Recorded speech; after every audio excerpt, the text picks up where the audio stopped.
आपके ये आए थे अमीर शाह साहब, उन्होंने बड़ा खुलासा किया हमने यहाँ क्या क्या किया।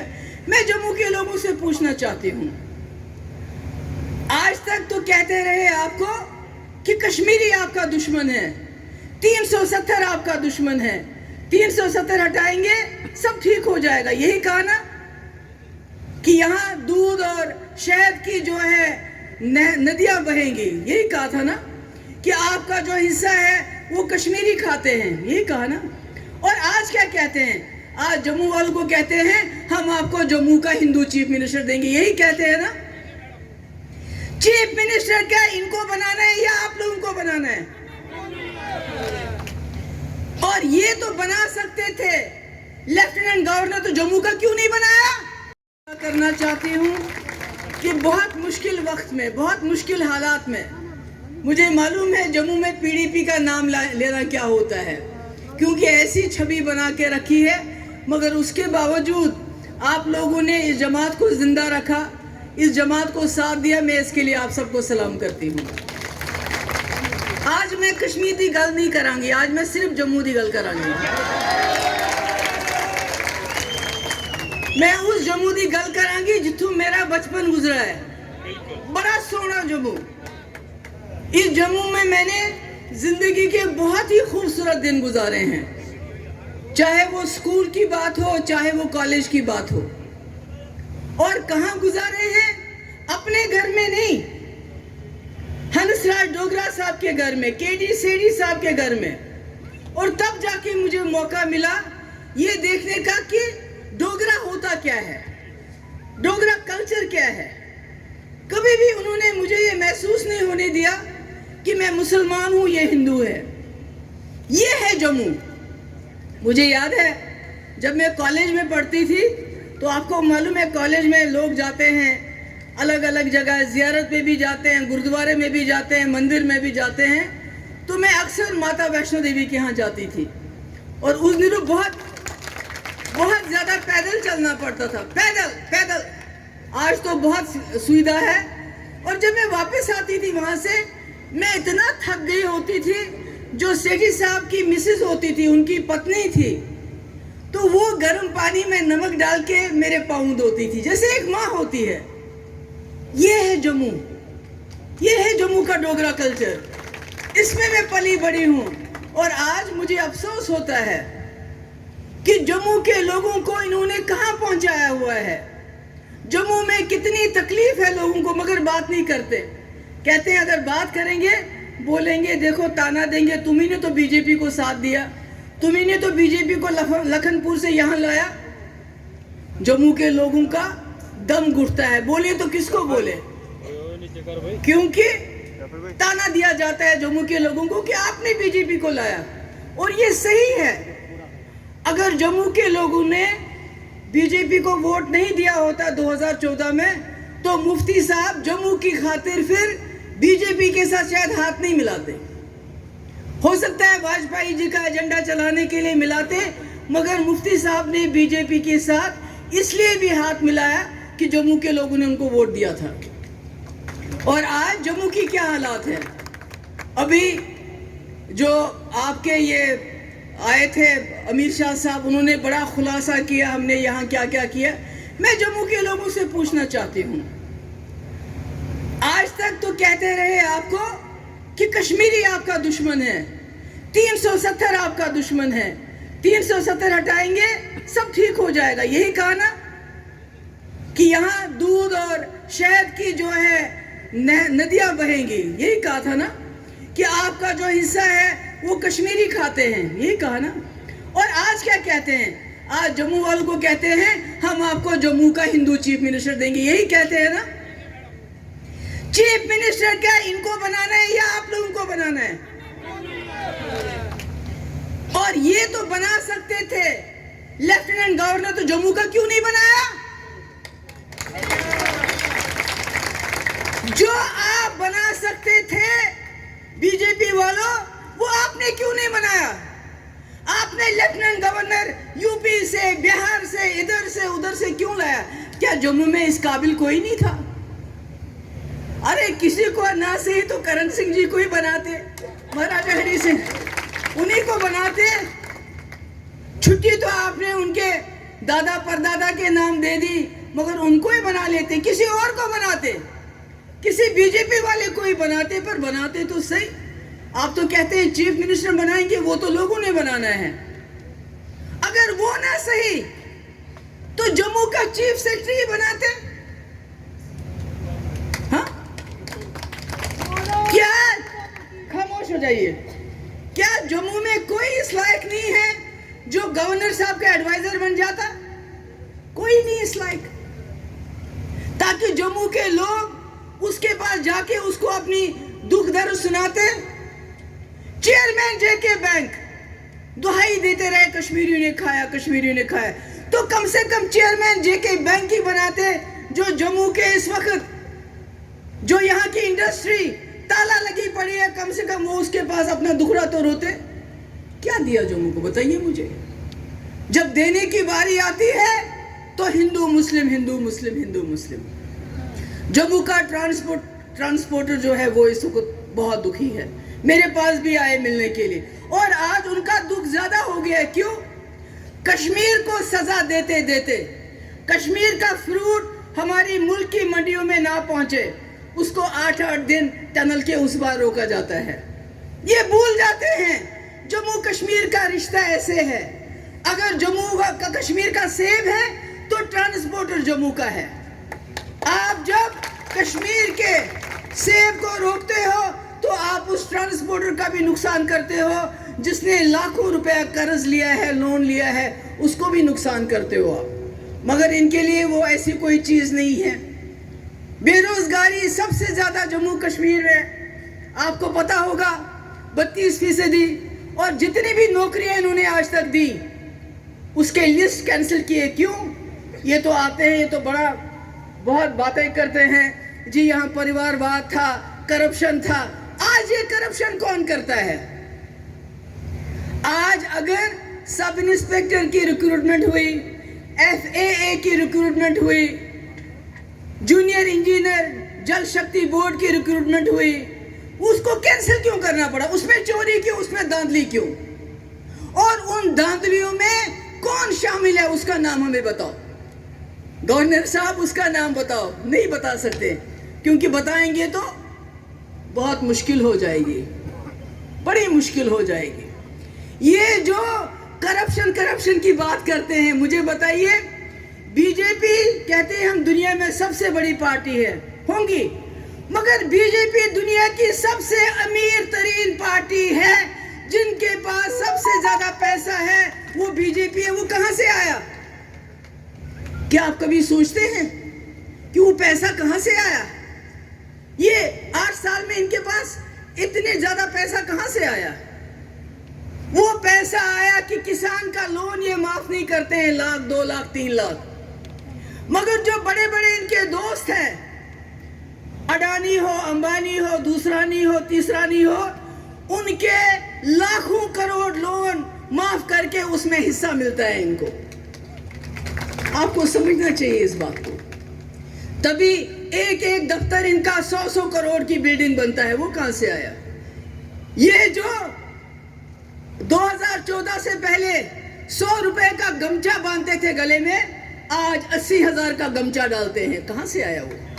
बताइए मुझे, कहां से आया? जो ऐनक पहनते थे 5,000 की, आज 1.5 लाख की ऐनक पहनते हैं। बताइए कहां से आता है ये? तो ये जो अपने आप को बड़े वो समझते हैं कि हम ईमानदार हैं, सबसे अगर कोई करप्ट जमात है तो वो बीजेपी है, जिन्होंने लोगों की जेबें काट काट के अपनी जेबें भरी। अपना जो एक MLA की बोली 50 करोड़ रुपए। जब इनको सरकारें गिरानी होती है, जब ED फेल हो जाती है, CBI फेल हो जाती है, NIA फेल हो जाती है, करप्शन ब्यूरो फेल हो जाता है, तो फिर पैसा काम करता है। 50 करोड़ रुपया दो, MLA खरीदो और सरकारें गिराओ। ये बात करते हैं ना जमहूरियत। किस जमहूरियत की बात करते हो आप? कौन सी जमहूरियत आपने लाई? आपने जमहूरियत का बेड़ा गर्क कर दिया। लोग चुनते एक सरकार को, आप पैसा लेके ED के जरिए उस सरकार को गिराते हो और अपनी सरकार बनाते हो। आप कहते हैं पंचायत राज। अरे पंचायत राज यहाँ जवाहरलाल नेहरू ने लाया था, जिसको आप गली गली बदनाम करते हो।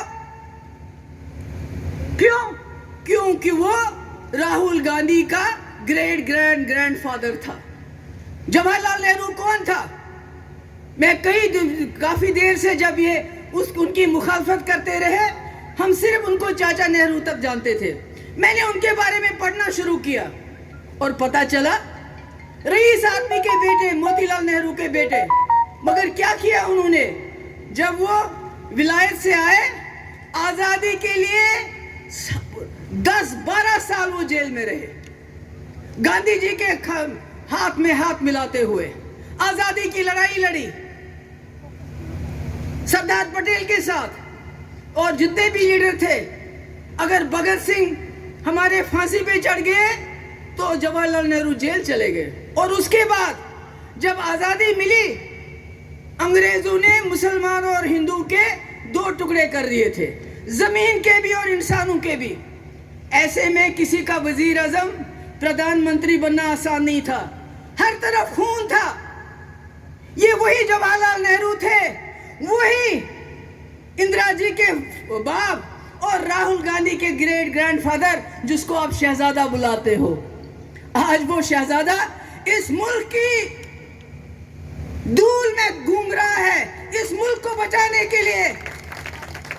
और जवाहरलाल नेहरू ने जब इस देश को संभाला, खून खराबा, जैसे आज इन्होंने पूरे मुल्क में हिंदू मुसलमान के बीच में झगड़ा किया है, ऐसा ही झगड़ा था।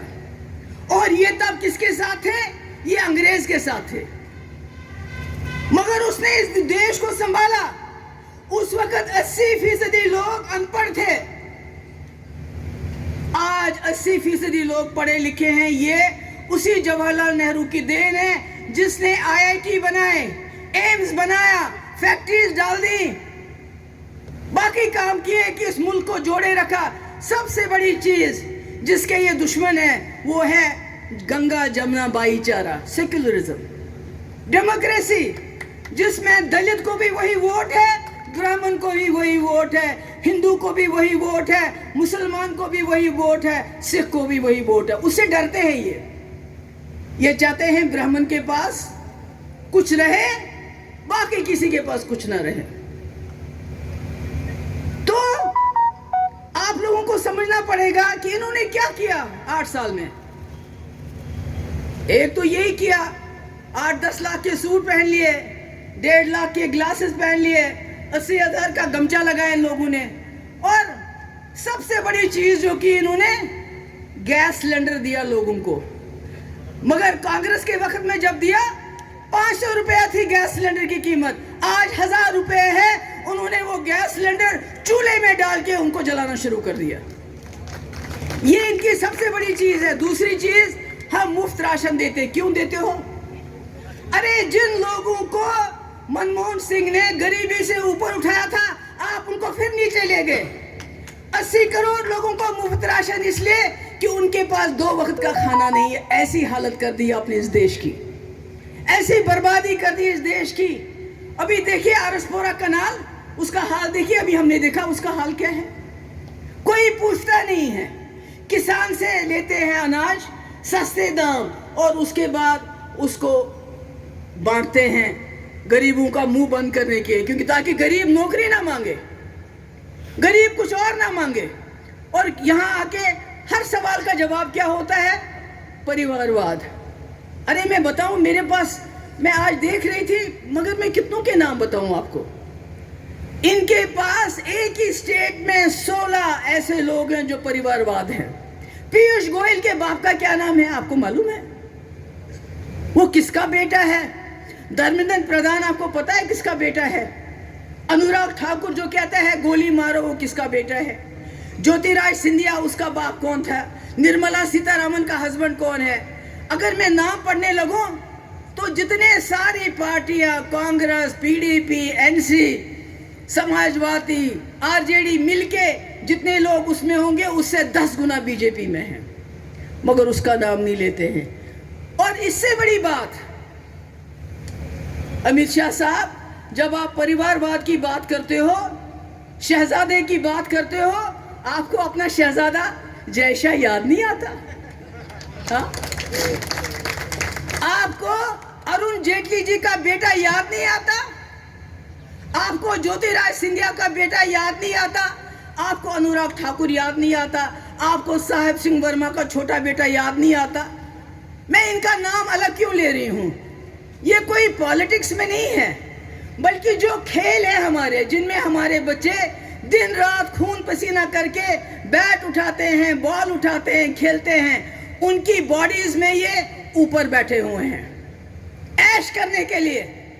मुझे बताइए, जय शाह को बैट पकड़ना आता है क्या? आपने देखा है कभी? अरुण जेटली के बेटे को कुछ काम, कोई गेम खेलना आता है क्या? मगर क्योंकि इसमें हजारों अरबों रुपए इन खेलों में है, उनको वहां बिठा के रखा। याद क्या आता है? शहजादे, शहजादे। राहुल गांधी, राहुल गांधी तो ठीक है, राहुल गांधी और इनके शहजादों में क्या फर्क है? जय शाह में और राहुल गांधी में क्या फर्क है? अनुराग ठाकुर और राहुल गांधी में क्या, मैं बताती हूं क्या फर्क है। राहुल गांधी का बाप राजीव गांधी, जिसने इस मुल्क में 4 साल के अंदर जो इंफॉर्मेशन टेक्नोलॉजी है, उस वक्त आईटी को लाया, जो आज आप देख रहे हो। इतना ही नहीं, बल्कि अपनी जान दे दी इस मुल्क के लिए। मुझे एक बीजेपी का लीडर बताओ जिसने आजादी से पहले जेल गया हो, मुझे बताओ खुदा के लिए। जान तो बहुत दूर की बात है। इसलिए राहुल गांधी शहजादा है कि उसके बाप ने अपने प्राण त्याग दिए इस मुल्क के लिए। राहुल गांधी इसलिए शहजादा है कि बदकिस्मती से उसकी दादी इंदिरा जी ये बालाकोट चले गए। मुझे नहीं पता क्या कहना किया कि उन्होंने, ये तो किसी को भी पता नहीं है, पर बहुत उसमें इन्होंने एक इलेक्शन तो जीत लिया ना। 2019 का इलेक्शन तो बालाकोट पे जीता, नौकरियां देके नहीं जीता। 2 करोड़ नौकरियां नहीं दी, 15 लाख रुपया नहीं दिया, बल्कि बालाकोट।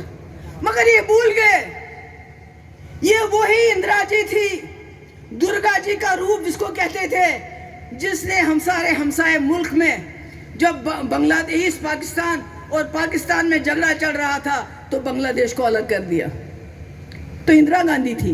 मगर उसने बांग्लादेश के नाम पे लोगों से वोट नहीं मांगे, उसने उन जवानों का खून नहीं भेजा जिन्होंने बांग्लादेश को बनाने में कुर्बानी दी।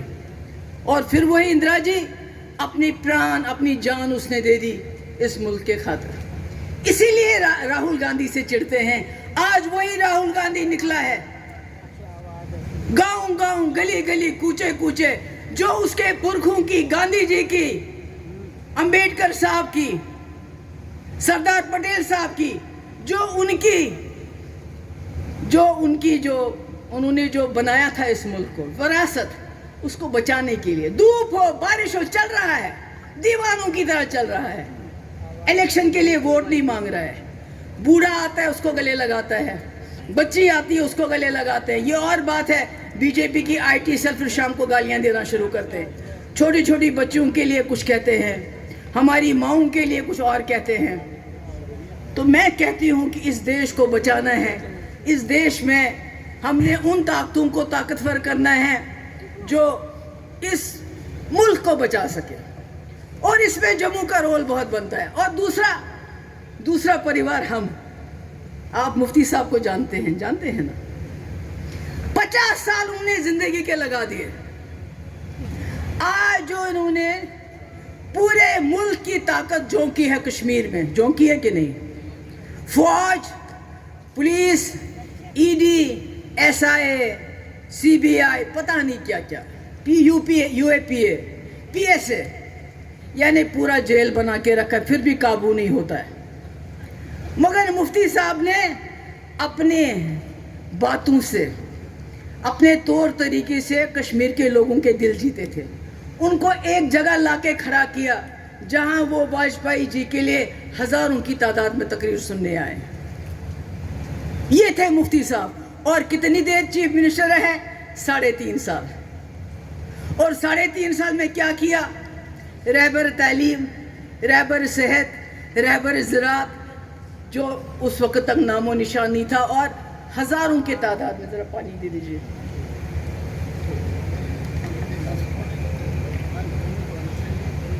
टीचर कश्मीर में भी, जम्मू में भी, जम्मू का कोई बॉर्डर का कोई गांव का मुझे बताए कि जब मुफ्ती साहब ने रहबर तालीम लगाए किसी को एक पैसा देना पड़ा हो। मुफ्ती साहब ने जो आपके LOC ट्रेड, मुफ्ती साहब ने कश्मीरी पंडितों के लिए जो आज 6 महीने से वहाँ पड़े हुए हैं, जिनको कोई पूछता नहीं, जिनको ये इस्तेमाल करते हैं इलेक्शन में वोट के लिए, कश्मीर फाइल्स के लिए, उसको हिट करवा दिया, उसने करोड़ों रुपया कमाया। मगर आज कश्मीरी पंडित, उनके लिए ट्रांजिट कैंप मुफ्ती साहब ने कश्मीर में शुरू किए थे। यूनिवर्सिटीज़ कश्मीर में, जम्मू में, हरी सिंह पार्क, मैं कितनी नाम ले लूँ। और आज जो आप देखते हैं, जो बहु फोर्ट की जो गंडोला है या पत्नीटॉप का गंडोला है, ये बीजेपी ने नहीं, मुफ्ती साहब ने। आज जिन मेडिकल कॉलेजों का ये रिबन काटते हैं, वो मनमोहन सिंह ने दिए थे, और मेरे टाइम में उनका काम शुरू हुआ था। इन्होंने कुछ नहीं किया, इन्होंने कुछ नहीं किया। अब मेरी, क्योंकि मुझे ज़्यादा बोलना मुश्किल हो रहा है, मैं यही कहना चाहती हूँ, आप लोगों से गुजारिश करना चाहती हूँ कि जम्मू कश्मीर के लोगों इकट्ठे हो जाओ। जिस तरह लद्दाख के लोग इकट्ठे हो गए, उन्होंने अपनी बात बनवाई, अपनी नौकरियां अपने पास रखी, अपनी ज़मीन अपने पास रखी। जम्मू कश्मीर के लोग इकट्ठे हो जाओ। और जिस तरह 1947 में कश्मीर से चली थी बात कि हिंदू मुस्लिम सिख इत्तेहाद आपस में भाई भाई, आज जम्मू वालों को वो काम कर, मुझे माफ़ कर दीजिए, गर्मी की वजह से मुझे बोला नहीं जाता है। मैं आप सबकी शुक्रगुजार हूँ, आप आए, मेरी बात सुनी। मैं उम्मीद रखती हूँ कि आप जम्मू कश्मीर को इस तरह रखोगे, अलग अलग होने नहीं दोगे। बहुत बहुत शुक्रिया।